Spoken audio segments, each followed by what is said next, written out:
මේ තියෙන නුවරින්දල බදුලට යන 21 පාර අපි රජමාවත කියලා මේ පාරට කියනවා.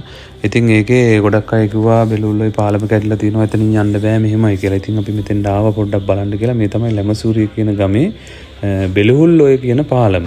බෙලුල්ලොය ජලාශය මෙතනින් තමයි යන්නේ. ඇත්තටම ජලාශය හිතුවට වඩා දහස් ගුණයකින් විතර ලොකු වෙලා තියෙනවා. ඉතින් මේ පාලම ඇත්තටම පාලම කැඩිලා නැහැ. ඔයාලට පේනවා ඒක. පාලම සම්බන්ධ වෙන පාර තමයි මෙතනින් කැඩිලා තියෙන්නේ. ඉතින් ඒක මේ හිතා ගන්න බැරි තරම් මේ පාර කඩාගෙන ගිහිල්ලා තියෙනවා. ඒ තරම් ලොකු වතුර පාරක් ඇවිල්ලා තියෙනවා. ඊට පස්සේ අපි බැලුවා මේ තව පාරක් ඇවිල්ලා තියෙනවා කියලා කිව්වා. ඒ රජමාවතේම කොහොඹ ගාන කියලා ගමක් තියෙනවා. ඒ ගමේ.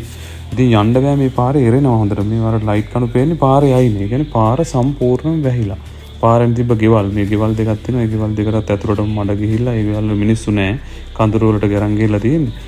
ඉතින් හිතා ගන්න බෑ මේ පාරට ඇවිල්ලා තියෙන ගල් කොහෙන්ද ආවේ කියලා අපිටත් හිතා ගන්න බෑ. මේ බලන්න මේ ගෙදර ඇතුළට කොච්චර මඩ ගොඩක් තියෙනවද කියලා. ඉතින් මේ මිනිස්සු ජීවත් වෙන්නේ නැහැ හිටියානම් එහෙම. ඉතින් මේ පාරට ඇවිල්ලා තියෙන වැඩිපුරම මේ මඩත් එක්ක ගල් ඇවිල්ලා තියෙනවා. මේ ගල් මේ හිතා ගන්න බෑ මේ මෙච්චර ලොකු මේ ගල් එනවද කියලා. මේ පොඩි මේ වතුර පාරක් ගිහිලා තියෙනවා. මෙතන බෝක්කුවක් ඇත්තටම තිබිලා තියෙනවා.